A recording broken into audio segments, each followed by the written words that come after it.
नमस्कार, द गहनी में आपका बहुत बहुत स्वागत है। आज हमारे साथ मेडिटेशन सहज योग से वर्षा प्रधान जी जुड़ी हैं और हम जानेंगे कि मेडिटेशन का आज हमारे जीवन पे क्या प्रभाव पड़ता है, मेंटल पीस क्या होता है। वर्षा जी नमस्कार। सबसे पहले तो मैं बधाई देना चाहूँगी आपके द गहनी चैनल को, और बड़ा प्यारा सा नाम है द गहनी। गहना तो सुना था, और सबसे बड़ी चीज़ होती है गहना, आभूषण, श्रृंगार, और महिलाओं की सबसे खूबसूरती जो होती है, जो उनका श्रृंगार होता है, और उसको आपने गहनी का नाम दिया है, तो बहुत खुशी हो रही है मुझे। और मैं इस चैनल से जुड़े हुए सारे लोगों को पहले तो बहुत सारी बधाइयाँ देना चाहती हूँ।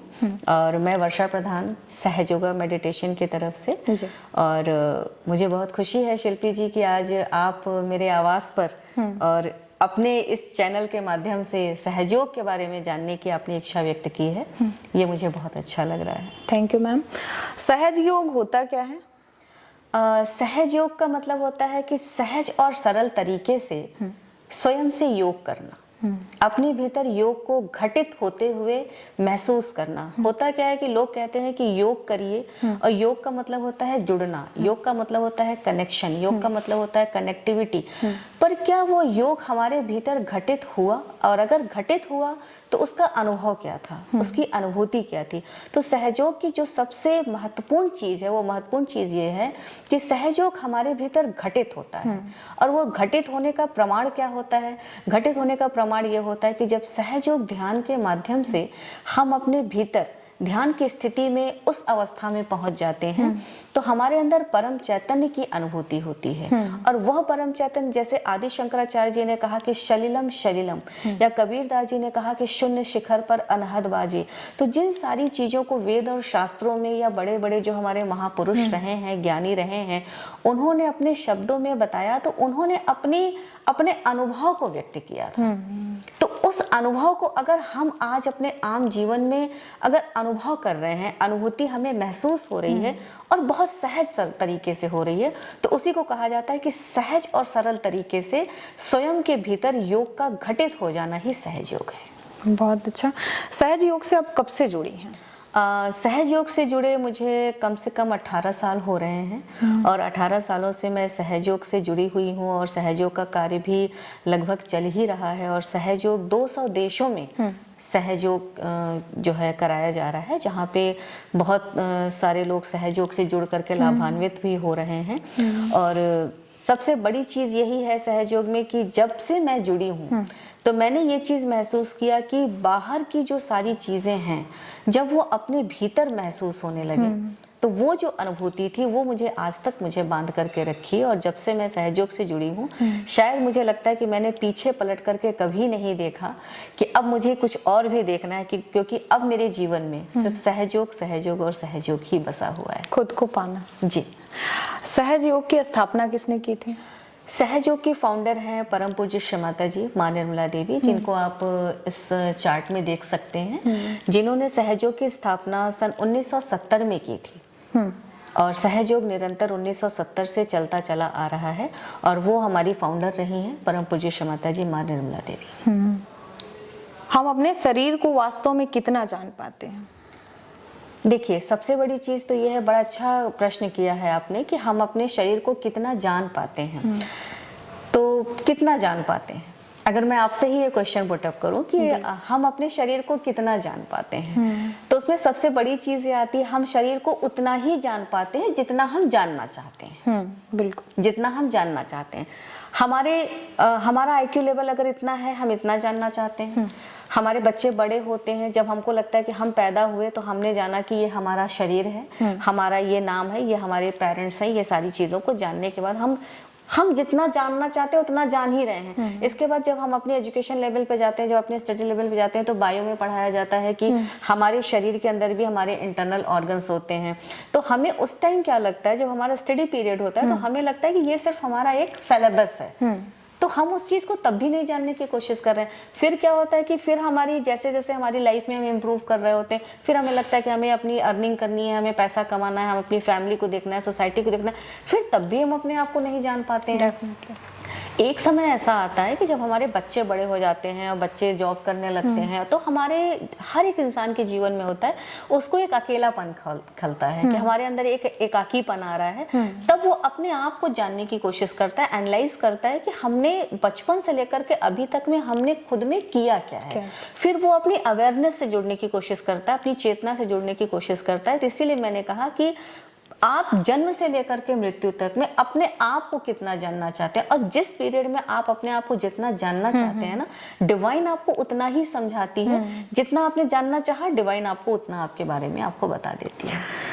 शरीर का मन से तालमेल कैसे बनाया जाए? सबसे पहला बड़ा अच्छा प्रश्न आपने किया है कि शरीर से मन का तालमेल कैसे बनाया जाए। शरीर अलग है और मन बिल्कुल अलग है ना। शरीर को जो चीज चलाती है, वो चलाने वाली जो पावर है, वो हमारा ब्रेन है। हमारा जो माइंड, हमारा जो दिमाग है, वो हमारे शरीर को चलाता है। वो हमारे शरीर का एक तरीके से अगर आप देखें तो वो सूचना वाहक है कि ये काम करो, ये काम ना करो। या शरीर, दिमाग को पता होता है कि हाथ से हमें ये काम करना है, पैर से करना है, आंखों से काम करना है, या हमें किस तरीके की जो चीजें करनी है। तो ब्रेन आपको जैसे जैसे आपको बताता है, और शरीर हमारा उसके अकॉर्डिंग काम करना शुरू करता है। पर मन का क्या है?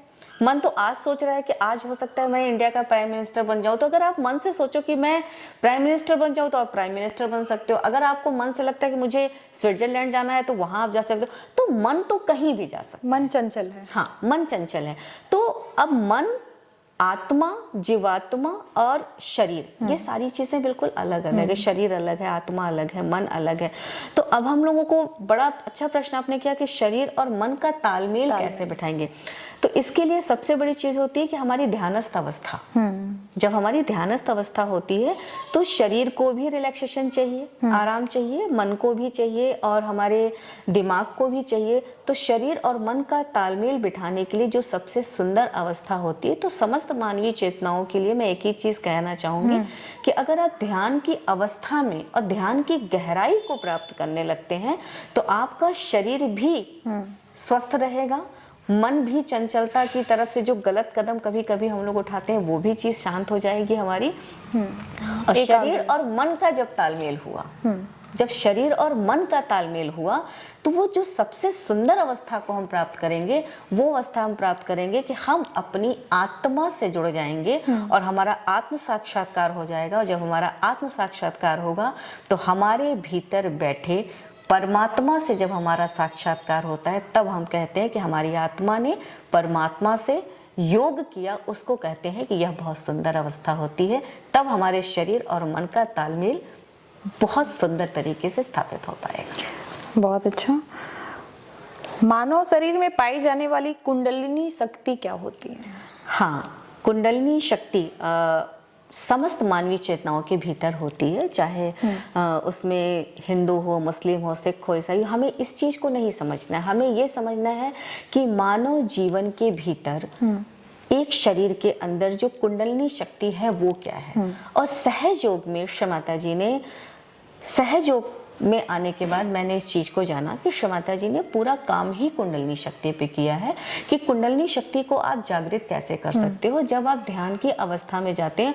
और श्रीमाता जी ने कहा कि बहुत सारे ऐसे भी वेद शास्त्रों में लिखा हुआ है कि जैसे संत ज्ञानेश्वर जी थे, उन्होंने भी बताया कि कुंडलिनी शक्ति को हम कैसे जागृत कर सकते हैं। कबीरदास जी ने जैसे कुंडलिनी शक्ति का नाम बताया कि सुरतिया।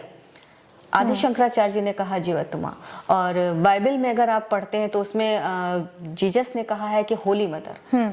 मुस्लिम अगर आप इस्लामिक जाते हैं तो मोहम्मद साहब ने कहा है बुर्राक। और हमारे वेद और शास्त्रों में कहा गया कि कुंडलिनी शक्ति। तो कुंडलिनी शक्ति के इतने नाम हैं, इतने सारे नामों से उनको पुकारा गया, उनको बताया गया कि हमारे अंदर जो कुंडलिनी शक्ति है। तो इसको मैं ये बताना चाहूंगी कि हमारे अंदर कुंडलिनी शक्ति आती कैसे है या कुंडलिनी शक्ति है क्या।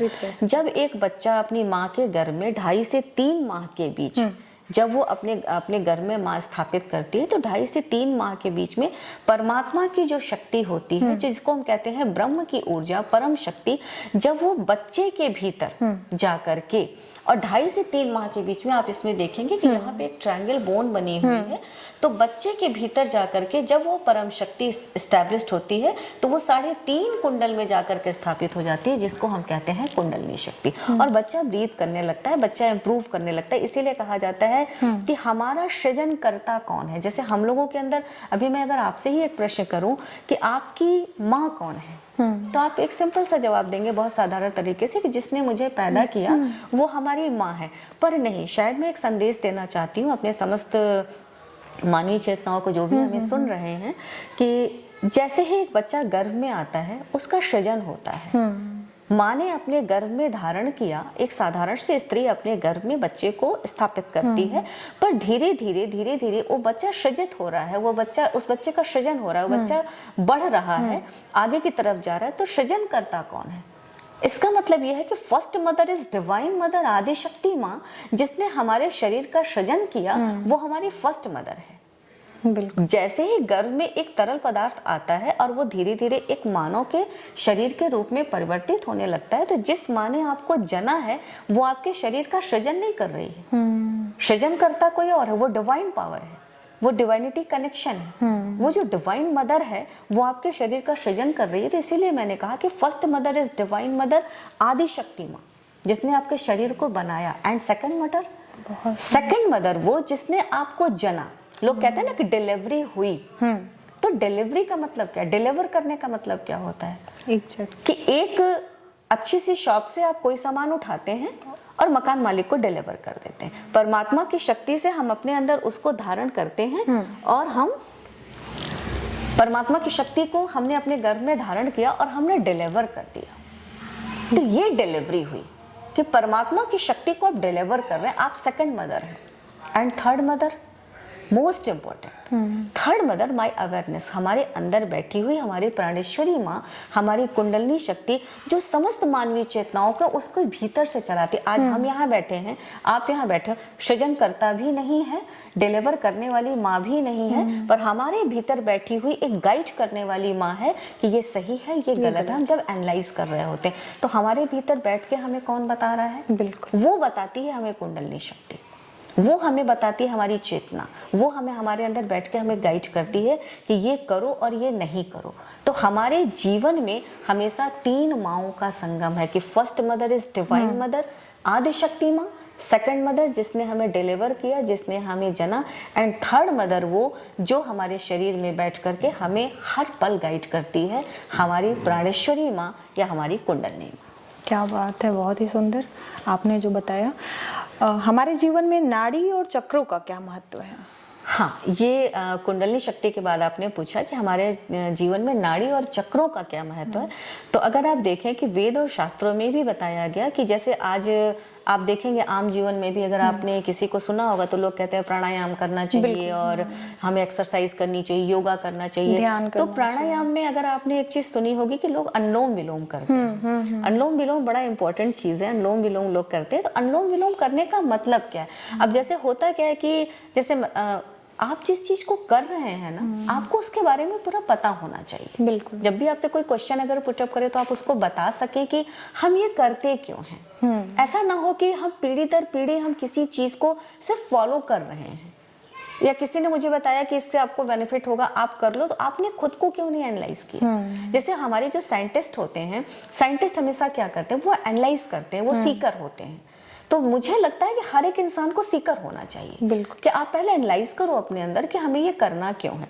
जैसे मैंने बहुत सारे मुस्लिम कम्युनिटी में मैंने काम किया है, मैंने अक्सर उनसे क्वेश्चन पुटअप किया कि आप 5 टाइम्स की नमाज क्यों अदा करते हैं? बिल्कुल। तो बहुत कम लोगों को पता होता है कि हम 5 टाइम्स की नमाज क्यों अदा करते हैं। तो उनको नहीं, हमारे कौम में लिखा है या हमारे कुरान में है, हमारे अल्लाह ने कहा तो ये हमें। तो होता क्या है कि 5 टाइम्स की आप नमाज इसलिए अदा करते हैं क्योंकि हमारी जो बॉडी है ये 5 एलिमेंट से बनी हुई है। और जब आप एक समय में नमाज अदा करते हैं तो आप अपने बॉडी के एक एलिमेंट को एक्टिवेट करते हैं। हमारा पृथ्वी तत्व, हमारा वायु तत्व, हमारा जल तत्व, हमारा अग्नि तत्व। तो 5 टाइम्स की नमाज अदा करने का प्रोसेस यही है कि जब आप एक समय में एक नमाज को अदा करते हैं तो आपकी बॉडी का एक पार्ट, एक एलिमेंट एक्टिवेट हो जाता है। तो अब हम आते हैं कि हमारे शरीर में जो 3 नाड़ियां और 7 चक्र हैं, जैसा आपने कहा कि चक्रों के बारे में, तो हमारे शरीर में 7 चक्र हैं और 3 नाड़ियां हैं। तो अनुलोम विलोम जब हम करते हैं तो एक नाड़ी से सांस, एक नाक से सांस को खींचते हैं और दूसरी नाक से सांस को छोड़ते हैं। ये हमारा जो प्राणायाम हुआ, तो 3 नाड़ियों में सबसे पहले तो आप नाम जान लीजिए।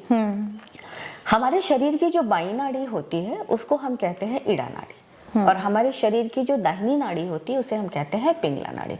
कबीर दास जी ने एक बड़ी सुंदर सी बात कही, इंगला पिंगला का ताना बनाया, सुखमन की रस पीनी, चदरिया झीनी रे झीनी। तो इंगला और पिंगला क्या है? What is Ingala and Pingala? Ingala है हमारे शरीर की बाई नाड़ी एंड पिंगला है हमारे शरीर की दाहिनी नाड़ी। अब ईड़ा नाड़ी का काम क्या है? जो हमारा पास्ट होता है, जैसे कोई भी इंसान बहुत ज्यादा पास्ट में चला जाता है, ये बहुत डीप में अगर आप जाएंगे, कभी नेक्स्ट अगर आपसे कभी बात करने का मौका मिला तो मैं बहुत शॉर्ट में बताऊंगी इसके बारे में, क्योंकि पूरा ब्रह्मांड ही समाया है हमारे अंदर। अब आपको मैं बताऊं कि ये जो 7 चक्र हैं, ये 7 कलर से जुड़े हुए हैं, 7 रंगों से, 7 हमारे वाद्य यंत्रों से जुड़े हैं, 7 हमारे सुरों से जुड़े हुए हैं। सारे गामा पाधानी भी अगर आप देखेंगे तो वो हमारे 7 चक्रों पे जुड़े हुए हैं, उनकी ऊर्जा वहां पे काम करती है। 7 चक्रों के साथ हमारे 7 रंग काम करते हैं, 7 हमारे वाद्य यंत्र काम करते हैं। अब जैसे हमारा पहला चक्र है मूलाधार, तो वहां पे काम करती है शहनाई की ऊर्जा। अब वहां पे काम करता है सा, सारे गामा पाधनी में सा भी काम कर रहा है। तो इतना बड़ा सार है ये कि अगर इस पे अगर हम बात करने चलें तो हमें लगता है कि बहुत डीप में हम लोग चले जाएंगे। बिल्कुल। तो अभी नाड़ियों पर आते हैं। जो हमारे 7 चक्रों पे हमारे देवी देवता हैं, वो भी अलग अलग बैठे हैं। अब जैसे कहा गया कि जो हमारे शरीर के 7 चक्र हैं, तो उसको हम लोग कहते हैं कि ये हमारा सेप्टल सिस्टम है। तो सेप्टल सिस्टम के अंदर क्या है? हमारे 7 चक्र। वेद और शास्त्रों में कहा गया कि ये हमारे चक्र हैं। साइंटिफिक अगर आप इनको देखेंगे तो कहा जाएगा कि ये हमारे एनर्जी सेंटर्स हैं। मेडिकल लैंग्वेज में अगर आप इनको देखते हैं तो ये कहते हैं हमारी ये प्लेक्सस सिस्टम है। इस्लामिक अगर आप इनको देखते हैं तो ये कहते हैं ये लतीफे हैं। अब जैसे हमारा जो फर्स्ट एनर्जी सेंटर है, जिसको हम कहते हैं मूलाधार चक्र, तो उसको इस्लामिक भाषा में अगर देखा जाए तो उसमें कहा जाता है कि आलम है फानी। अब आलम में फानी जो है वो हमारा मूलाधार चक्र है, पर एनर्जी तो एक जैसी ही काम कर रही है। डेफिनेटली एनर्जी एक ही काम करे, पर नाम अलग अलग है।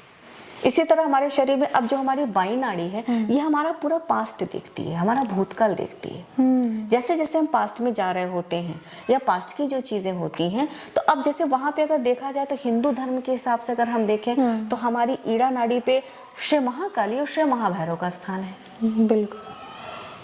तो इसको अगर इस तरीके से महसूस किया जाए तो जब हम अनुलोम और विलोम करते हैं, नाड़ियों का शोधन करते हैं, तो हमारी ईड़ा नाड़ी और पिंगला नाड़ी क्लियर होती है। तो कबीर ने जो कहा कि इंगला पिंगला का ताना बनाया, सुखमन की रस पीनी, तो इंगला और पिंगला जब हमारे अंदर जब बैलेंस में हमें लाती है, जब हम इंगला और पिंगला पे कमांड पाते हैं, तो हम अपने सुखमन मतलब होता है हमारी सुषुम्ना नाड़ी। जब इंसान सुषुम्ना पर आ जाता है तो वो अपने 7 चक्रों पर ध्यान करते हुए जब अपने सहस्त्रार पर आता है तो वह सुंदर ध्यान की अवस्था में होता है। अब पिंगला नाड़ी पे आते हैं कि जो हमारी पिंगला नाड़ी है, पिंगला नाड़ी पर बैठे हैं श्री महासरस्वती और श्री हनुमान जी का स्थान है। बिल्कुल। अब वो हमारी दाहिनी नाड़ी है।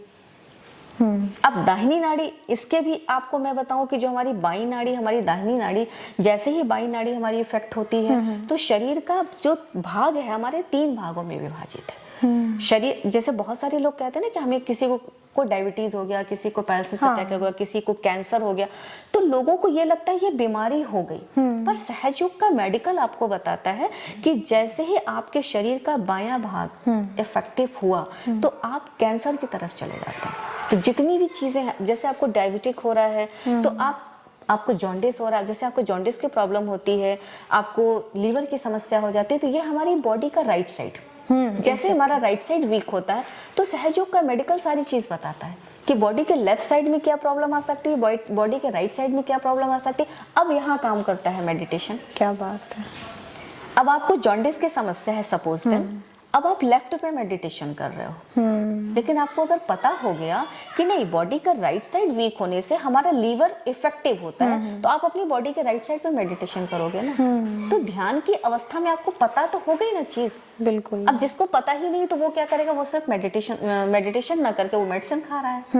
और मेडिसिन आपको कितना कंट्रोल कर सकता है, जितनी उसकी कैपेसिटी होगी। पर मेडिटेशन क्या करता है, अब 3 नाड़ियां और 7 चक्रों की जो बात चली कि हमारे शरीर में जो 3 नाड़ियां हैं, इंगड़ा नाड़ी, पिंगला नाड़ी और सुषुम्ना नाड़ी। 7 चक्रों के बारे में भी मैंने आपको बताया कि हमारे 7 चक्र जो हैं, मूलाधार चक्र, स्वादिष्ठान चक्र, नाभि चक्र, हृदय चक्र, विशुद्धि चक्र, आज्ञा चक्र और सहस्त्रार, ये हमारे 7 चक्र हैं। जब इनको हम बैलेंस करते हैं तो इसी सुंदर अवस्था को कबीर ने कहा था कि इंगला पिंगला का ताना बनाया, सुखमन की रसपीनी चदरिया झीनी रे झीनी। और यह सुंदर अवस्था आपको ध्यान की अवस्था में ले जाकर के आनंद से निरानंद की स्थिति में ले जाती है। क्या बात है। योग को धर्म से जोड़ना कितना सही है? ये बहुत सुंदर क्वेश्चन आपने किया, बहुत अच्छा क्वेश्चन किया है। योग का पहली बात तो कोई धर्म नहीं है। जब हमारे अंदर धर्म निरपेक्षता की बात आती है या धर्म की बात आती है, और अगर देखा जाए तो हर एक इंसान को अपना धर्म बहुत प्यारा होता है। जैसे हर एक बच्चे को अपने माँ बाप बहुत प्यारे होते हैं और हर एक माँ बाप को अपना बच्चा बहुत प्यारा होता है।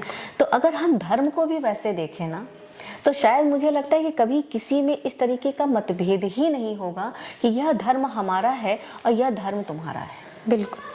धर्म का जो समावेश होना चाहिए, मुझे लगता है कि उसका जो संगम होना चाहिए, उसे हमें, मेरे ख्याल से, मैं किसी और की बात नहीं, कि मेरे ख्याल से ये है कि जब आप किसी के धर्म का सम्मान करते हैं तो सामने वाला बंदा आपके धर्म का सम्मान जरूर कर रहा होता है। बिल्कुल।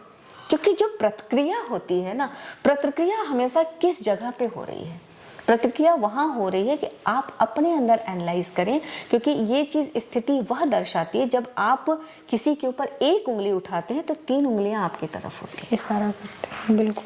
3 उंगली अगर आपकी तरफ है, अगर आपने किसी के धर्म को लेकर के प्रतिक्रिया दी तो जाहिर सी बात है कि सामने वाले इंसान को भी प्रतिक्रिया देनी पड़ेगी। क्योंकि अगर आपको अपनी माँ बहुत प्यारी है तो सामने वाले इंसान को भी अपनी माँ बहुत प्यारी है।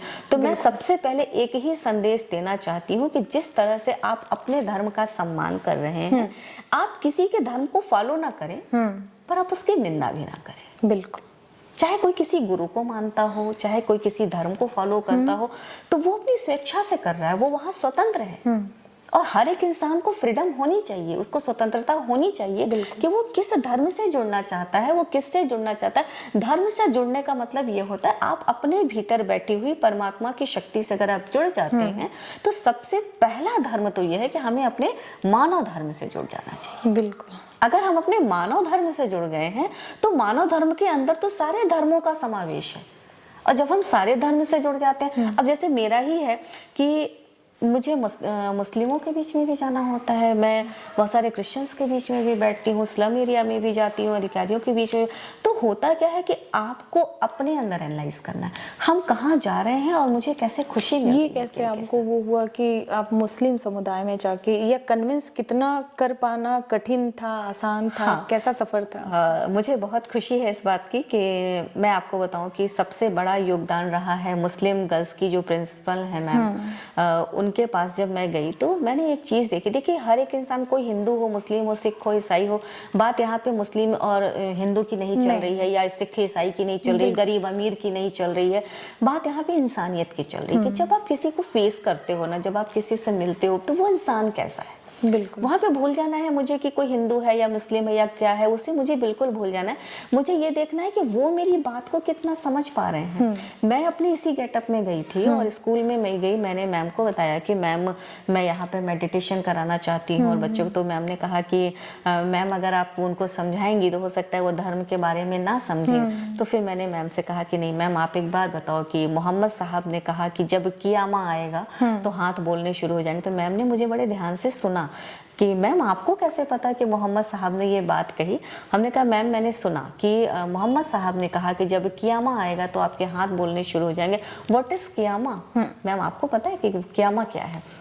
मैम ने कहा मैम आप बताओ। हमने कहा मैम इसका मतलब ये होता है, मोहम्मद साहब ने इसलिए कहा कि जब अल्लाह की रूह से आप रूबरू होंगे और ठंडी ताशीर को आप अपने दोनों हाथों पर महसूस करने लगेंगे, तो इस सुंदर अवस्था को मोहम्मद साहब ने कहा था कि जब कियामा आएगा तो आपके हाथ बोलने शुरू हो जाएंगे। हाथ के बोलने का मतलब ये होगा यहाँ शब्द नहीं होंगे, ठंडी ताशीर होगी, जिसे हमारे धर्म में कहा गया कि ये परम चैतन्य है। बिल्कुल। जिसे जीसस ने कहा ये वाइब्रेशंस है। जिसको आदि शंकराचार्य जी ने कहा शलीलम शलीलम की स्थिति, जिसको कबीर ने कहा कि शून्य शिखर पर अरहत बाजी। तो मैम कोई चीज अलग कहाँ है? बिल्कुल। आपको पता है कि मोहम्मद साहब को मिराज मिला था? हाँ मैम, पता है कि मोहम्मद साहब को मिराज मिला। हमने कहा आपको पता है कि मोहम्मद साहब 7वें आसमान पे गए थे? तो मैम 7वां आसमान क्या है? क्या? तब मैंने उनको बताया कि मैम हमारे शरीर के अंदर जो 7 चक्र हैं, हिंदू धर्म में कहा गया कि 7 चक्र हैं। मेडिकल कहता है कि ये प्लेक्सस सिस्टम है, साइंस कहता है ये एनर्जी सेंटर्स। मैम आपका इस्लाम कहता है कि ये लतीफे हैं। तो मैम नाम अलग अलग है ना। क्या बात है। तो जो लतीफे, हमने कहा मैम हमारे अंदर, हम हिंदू हैं तो आपको लगता है कि हम कहेंगे मूलाधार चक्र, मैम आप अगर मुस्लिम हैं तो आप कहेंगे आलम फानी, पर मैम एनर्जी तो एक जैसी काम कर रही है। ये जो नेचर है, ये जो डिवाइन है, ये जो सूर्य है, ये जो चंद्र है, ये जितने भी एलिमेंट्स हैं, ये हमारे आपके लिए तो एक जैसा काम कर रहा है। ऐसा तो नहीं कि सूरज हिंदू के लिए अलग निकल रहा है, मुस्लिम के अलग अलग निकल रहा है, क्रिश्चियंस के लिए अलग निकल रहा है। सूरज का काम है अपने आप में निकलना। और जब आप समावेश में होते हैं, जब आप सम अवस्था में होते हैं, आपको सिर्फ एक चीज याद रहती है, मानव धर्म, मानव धर्म और मानव धर्म। बिल्कुल, बहुत ही खूब कहा आपने। आपको पुलिस कमिश्नर के दफ्तर में क्या जिम्मेदारी मिली है? पुलिस कमिश्नर ऑफिस में मेरा जाना हुआ था और ये मैं सहयोग ध्यान को ही लेकर के गई थी। और मेरी जो मैम हैं, हमारी आईपीएस मैम हैं ममता रानी जी, तो मैंने उनके सामने अपना ये सारा प्रोजेक्ट रखा है। एक एप्लीकेशन लेकर के मैं गई थी कि मैम मैं महिला कांस्टेबल के लिए मेडिटेशन का प्रोग्राम कराना चाहती हूँ। तो उन्होंने जब सारा मेरा देखा प्रोग्राम, तो उन्होंने कहा कि मैम हम लोग बाहर से बुलाते हैं कि कुछ लोग यहाँ बैठ करके काउंसलिंग करें, फैमिली कोर्ट से जो केसेस आते हैं, तो अगर आप उनके लिए, क्योंकि जो बहुत गरीब और पीड़ित महिलाएं आती हैं, तो मैम आपको फ्री ऑफ कॉस्ट ही ये काम करना है, निःशुल्क आपको यहाँ पर बैठना है। तो समाज के लिए आप इतना काम कर रही हैं, योगदान दे रही हैं, तो अगर आप यहाँ पर भी बैठेंगी तो हमें अच्छा लगेगा। तो हमने कहा कि ठीक है मैम, हम यहाँ पे जो भी हमारा योगदान जो मुझसे हो सकेगा, तो जैसे हम इतनी सामाजिक सेवा कर रहे हैं, तो हम वहाँ पर भी बैठ करके और जो भी महिलाएं आती हैं तो बिल्कुल उनकी सुनवाई होगी। और यही मेरा एक छोटा सा रोल वहाँ पर रहा है कि हम वहाँ पे बैठ करके जो भी पीड़ित महिलाएं आती थी, तो जितना मेरे से हो सकता था कि उनको समझाना, उनको कन्विंस करना कि परिवार में कैसे रहना है, या उनको, उनके परिवार वाले उनको पीड़ित ना करें, तो उनको किस तरीके से समझाना है। कानून तो उनको समझा ही रहा है, मैम तो हमारी काम कर ही रही हैं, पुलिस प्रशासन कर ही रहा है, महिला अपराध की जितनी भी वहाँ पे महिलाएं बैठती वो तो कर ही रही हैं। मेरा प्रयास था कि उनके अंतर मन को कैसे छुआ जाए, उनको मानसिक स्तर पे कैसे इतना सुधारा जाए कि जब वो मानसिक स्तर पे अपने आप को बैलेंस कर सकेंगी, तो वो अपने परिवार को, अपने बच्चे को जब संभाल लेंगी, तब जाकर के वो कहीं ना कहीं समाज के लिए, देश के लिए और राष्ट्र के लिए काम कर पाएंगे। बिल्कुल।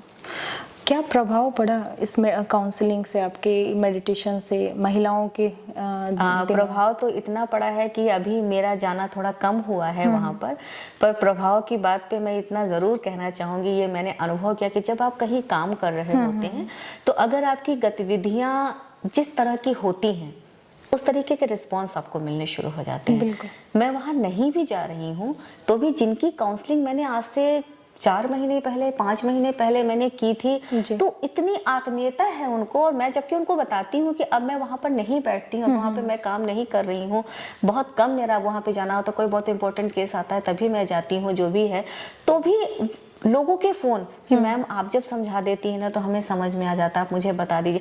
तो वो जो रिस्पांस मिलता है, और जरूरी नहीं कि जब आप कहीं जुड़े तो आप ऑफिशियल ही जुड़े। कभी कभी क्या होता है कि ऑफिशियल जुड़ने के बाद भी लोगों में इतनी आत्मीयता होती है, इतना प्रेम होता है कि वो जो पारिवारिक संबंध जब बन जाता है कि आप मेरे लिए बड़ी बहन की तरह हैं, और आपने जो मुझे सजेस्ट किया, जो मुझे आपने गाइड किया, उसको मैंने अपने जीवन में फॉलो किया, तो आज हम अपने परिवार में बहुत खुश होकर के रह रहे हैं, अपने परिवार के साथ और अपने बच्चों के साथ। तो ये फीडबैक मुझे बहुत अच्छा मिला। बहुत अच्छा, ये मतलब सामाजिक तौर से, पारिवारिक तौर से बहुत ही अच्छा है जी।